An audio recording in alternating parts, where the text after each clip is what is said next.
तो हेलो दोस्तों, आप लोग का स्वागत है एक और नए वीडियो में। आज हम पढ़ेंगे क्लास 10 मैथ चैप्टर फर्स्ट का एक्सरसाइज 1.2। 1.1 हमने किया था और उसमें क्वेश्चन भी सॉल्व किया गया था। हर एक चैप्टर को सॉल्व कराया जा रहा है, तो आप लोग ध्यान से देखिएगा और आगे बढ़ रहे हैं। आज हमारा जो एक्सरसाइज है 1.2, इसको सॉल्व करने के बाद हम नेक्स्ट चैप्टर सॉल्व करेंगे। तो ध्यान से देखिए। इसमें पहला क्वेश्चन है, निम्नलिखित को अभाज्य गुणनखंड के रूप में व्यक्त कीजिए। तो अभाज्य गुणनखंड करना है। क्या करना है? अभाज्य गुणनखंड मतलब इसको कई पार्ट में तोड़ देना है। तो चलिए देखते हैं। 195 का हम अभाज्य गुणनखंड करेंगे। तो ये पहले 3 से जाएगा क्योंकि भैया यहाँ विषम संख्या है। क्या है? विषम संख्या, मतलब यहाँ ऑड नंबर है। जो पीछे है वो ऑड नंबर है, तो इसी वजह से ये जाएगा 3 से। ठीक, तो हम देखते हैं। पहले जाएगा 6 बार, ठीक, 18, फिर 5 बार जाएगा। ठीक, उसके बाद देखते हैं कितनी बार जाएगा। उसके बाद हम देख रहे हैं, फिर अगला स्टेप बढ़ते हैं। फिर हमारा हो जाएगा 5 बार, ठीक, उसके बाद 13 बार। ये हो गया। तो पहले हमारा जो अभाज्य गुणनखंड आया 195 का, वो आया 3, 5 और 13। ये हो गया। अब देखते हैं 240 का अभाज्य गुणनखंड। तो ध्यान से देखिएगा, ये हमारा सम संख्या है। इसमें हम देखते हैं 0 है तो 2 से कट जाएगा, तो 2 एकम 2, 2 दूना 4, ठीक, 0। ये हो गया। फिर 2 छक 12, 60, फिर 30, फिर उसके बाद 15, फिर उसके बाद 5, फिर उसके बाद 1, ठीक। ये हो गया हमारा। अब हम देखते हैं 240 का अभाज्य गुणनखंड आया कितना। आया 2 इंटू 2 इंटू 2, फिर 2, फिर 3, फिर 5। ये हो गया हमारा अभाज्य गुणनखंड। ठीक, तो पहला क्वेश्चन हमारा सॉल्व हो गया। हम देखते हैं अगला क्वेश्चन। नेक्स्ट क्वेश्चन हमारा अभाज्य गुणनखंड विधि द्वारा 90 तथा 144 का एलसीएम तथा एलसीएम ज्ञात कीजिए। तो आइए निकालते हैं। एलसीएम 90, 144, ठीक, ये इसका एलसीएम निकालेंगे भी, देखते हैं। फिर एचसीएफ 20 का निकालना, एचसीएफ 90, 144 क्वेश्चन मार्क, ठीक। तो हम पहले एलसीएम निकालेंगे। क्या निकालेंगे? एलसीएम 90 और 144 का 144, ठीक। अब इसका निकाला जाए एलसीएम, ये हो जाएगा 45, ठीक, और ये हमारा हो जाएगा 72, ठीक। ये हो गया 45, ये हो जाएगा 36, फिर ये 45 ही रहेगा, इसमें नहीं होता 18, फिर ये 45 ही रहेगा। अभी 9, फिर उसके बाद अब कटेगा 3, 15 और 3, फिर एक बार जाएगा 3, यहाँ हो जाएगा 5 और यहाँ हमारा हो जाएगा 1, ठीक। अब 5 से जाएगा, ये हमारा हो गया 1। देखो, ये हमारा हो गया एलसीएम। अभी एचसीएफ जब निकालेंगे तो अलग अलग निकालना पड़ेगा। क्या निकालेंगे? अलग अलग। पहले हम देखो, यहाँ छोटा छोटा निकाला जा रहा है। पहले 90 का निकालना है। 90 का निकालेंगे 2 से तो जाएगा नहीं, हाँ, 2 से 45, ठीक। उसके बाद 15, फिर उसके बाद ये 3 है भैया, ध्यान दीजिएगा, ये 3 है। फिर उसके बाद 5, फिर 5 से करेंगे 1, ये हो गया। अब उसी की तरफ बगल निकालते हैं 144 का एचसीएफ, तो ये निकालेंगे। फिर 7, 2, 72, फिर 36, फिर 18, फिर 9, फिर 3, फिर 3, ये हो गया। तो अब यहाँ निकालते हैं नीचे एलसीएम। ये एलसीएम निकालेंगे भैया, तो देखो यहाँ कितना होगा। एलसीएम हमारा हो जाएगा 2 into 2 into 2 into 2 into 3 into 3 into 5, ये हमारा एलसीएम आएगा। एचसीएफ यहाँ निकालते हैं, यस, ये एचसीएफ 9, इसका कितना होगा? 2 इंटू 3 इंटू 3 इंटू 5, ठीक। उसके बाद 2 into 2 into 2 into 2 into 3 into 3, ये देखिए यहाँ हो गया।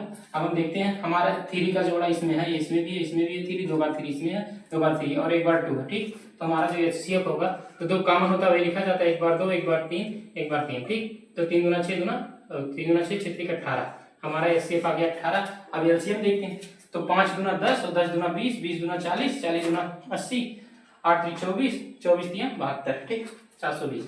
कितना आया एलसीएम हमारा? 720। तो ये हो गया हमारा दूसरा क्वेश्चन सॉल्व। हम देखते हैं नेक्स्ट क्वेश्चन। अगला क्वेश्चन हमारा क्या है। तो हेलो दोस्तों, हमारा नेक्स्ट क्वेश्चन है तीसरा। सिद्ध कीजिए कि ऐसी कोई प्राकृतिक संख्या n नहीं है जिसके लिए 4 के पावर n अंक शून्य पर समाप्त होता है, ठीक। तो क्या करना है? सिद्ध करना। तो अगर हम जानते हैं यदि किसी संख्या n के लिए संख्या 4n शून्य पर समाप्त होगा, तो उसमें क्या आनी चाहिए? अभाज्य गुणनखंड 5 आना चाहिए। ध्यान से सुनो, अभाज्य गुणनखंड जो अभाज्य संख्या आनी चाहिए हमारी 5, क्योंकि जानते हो अगर 0 है तो 5 से जरूर घटेगा, ठीक। तो 5 आनी चाहिए, जो कि संभव ही नहीं है। इसलिए इस 4 की पावर n अंक 0 पर समाप्त नहीं होगा। बस इतना ही याद करना है, इसमें ध्यान रखिएगा। अगर कोई डाउट होगा तो कमेंट करके पूछ लीजिएगा। चौथा क्वेश्चन है, संख्या 96 व 404 का अभाज्य गुणनखंड विधि द्वारा एचसीएफ ज्ञात कीजिए और फिर इसका एलसीएम भी ज्ञात कीजिए। तो आइए देखते हैं एलसीएम क्या होता है। एलसीएम सॉल्व, ठीक, 96, इसका निकालेंगे 4 दूना 8, 8 दूना 16, ठीक, 24, उसके बाद फिर 12, फिर 6, उसके बाद 3 फिर 3 1 ये हो गया। और उसके बाद हम 404 का जब निकालेंगे तो ज़्यादा कटेगा नहीं, 2 202 फिर 101। अब आज संख्या आ गई है 101 काटेंगे 101 से, ठीक हो गया। अब हमारा देखते हैं एचसीएफ पहले निकालते हैं 2 इंटू 2 इंटू 2 इंटू 2 इंटू 3 ये हो गया। उसके बाद अगला जो क्वेश्चन हमारा 2 इंटू 2 इंटू 101 ये हो गया हमारा। पहले देखते हैं ये किसका है, यहाँ लिखते हैं, यहाँ हमारा 96 का है और ये हमारा 101 तो 404 का है, ठीक ये हो गया। अब हम देखते हैं इसमें दो संख्याएं कॉमन जो है यही है, ये हो गया, बस दो संख्याएं कॉमन है तो एचसीएफ बराबर हो जाएगा 2 इंटू 2 बराबर 4 ये हो गया। अब हम निकालते हैं एलसीएम। एलसीएम निकालने के लिए 96 404 को साथ में लिखना पड़ेगा, ये हो गया।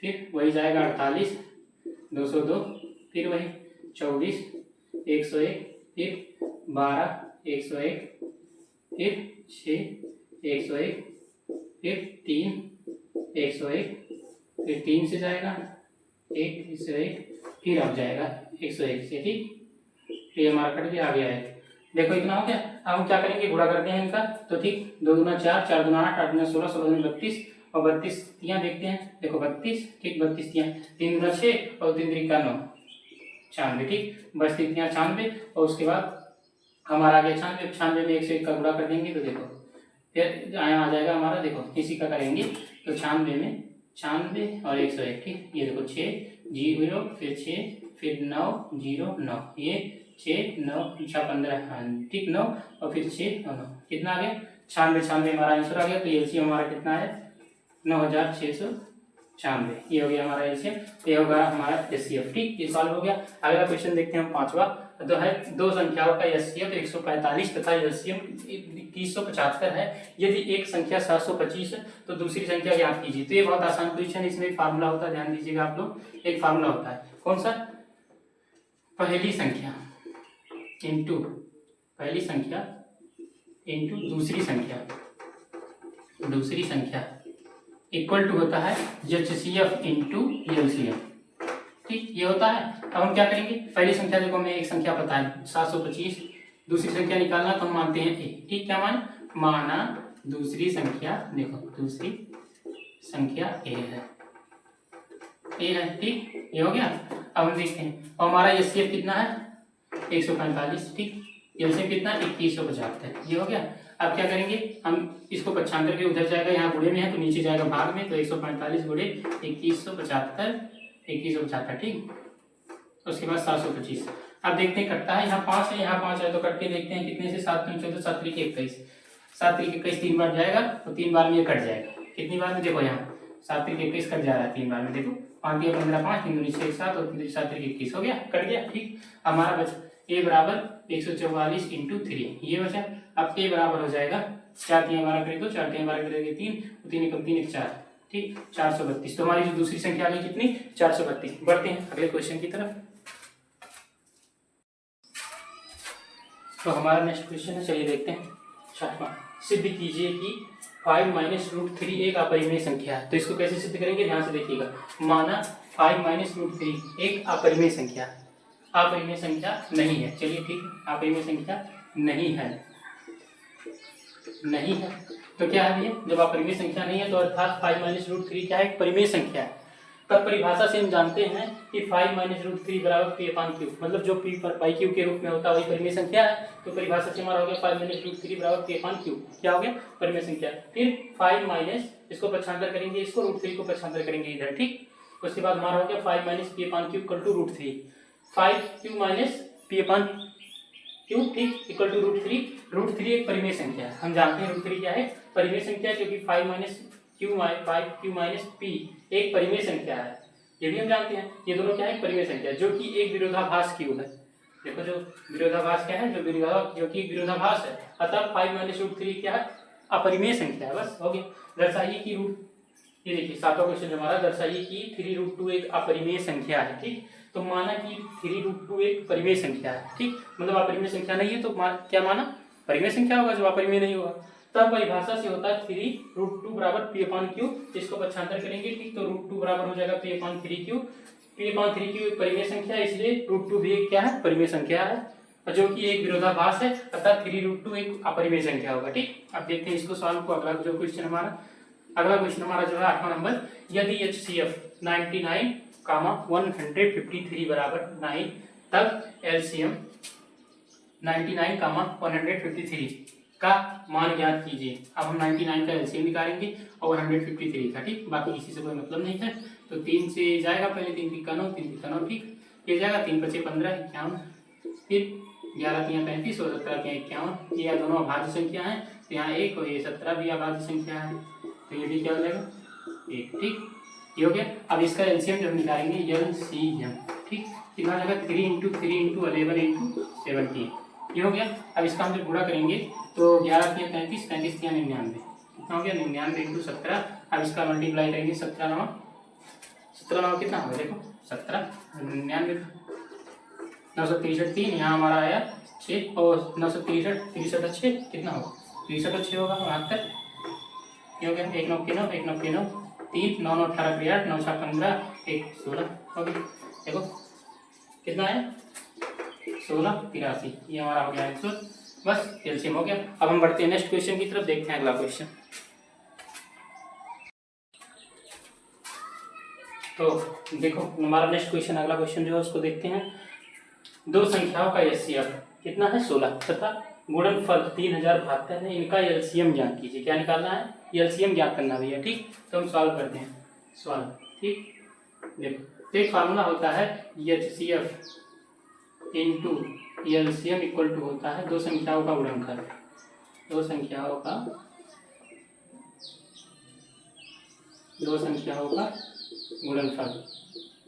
गुणनफल होता है, ठीक। तो हमारा देखते हैं एचसीएफ कितना है 16, एलसीएम हमारा पता ही नहीं है, ये निकालना है, ठीक, एलसीएम निकालना है। तो हमारा संख्या हो गई 3072, ये देखो, तो हमारा एलसीएम इक्वल टू हो जाएगा 3072 डिवाइड 16, ठीक। अब इसको डिवाइड करेंगे तो कितना आता है, देखो करके देखते हैं, आइए दिखाते हैं आप लोगों को कितना आएगा 72, तो 16 एकम 16, ठीक, ये हो गया। अब यहाँ 10 में से 6 जाएगा 4, यहाँ 1, देखो 127 बचा, 16 7 112 16 8 128 16 9 144, ठीक, 9 बार जाएगा 144 हो जाएगा, यहाँ बचा 3 2 16 दूना 32, कट गया भैया, कितनी बार 192, तो ये एलसीएम हमारा हो गया कितना 192, बस हमारा 9वां क्वेश्चन हो गया सॉल्व। तो 10वां क्वेश्चन देखते हैं, हमारा क्या है, संख्या 144 के अभाज्य गुणनखंड में, ध्यान से सुना, संख्या 144 के अभाज्य गुणनखंड में 2 की घात ज्ञात कीजिए। क्या ज्ञात करना है, 2 की घात। हम देखते हैं 2 की घात कितना होगा, सॉल्व 144 का देखते हैं एलसीएम निकालेंगे, क्या निकालेंगे एलसीएम, चलो निकालते हैं, कोई दिक्कत नहीं, एलसीएम लिखने की जरूरत नहीं है, यहाँ निकालना है, चलो ठीक, 7 2 72, उसके बाद 36, उसके बाद 18, उसके बाद 9, हाँ तो देखो हो गया बस 3 3। तो हमारा जो इसका गुणनखंड आया 144 का, कितना आया अभाज्य गुणनखंड 2 × 2 × 2 × 2 × 3 × 3, तो 2 के घात 4, कितना 2 की पावर 4, 3 की पावर 2, 3 की पावर कितना भैया 2, ठीक, ये हो गया। तो हमारा जो 2 का घात है, 2 की घात कितना 4, ये हो गया हमारा आंसर। तो हम बढ़ते हैं नेक्स्ट क्वेश्चन की तरफ, चलिए आगे बढ़ते हैं।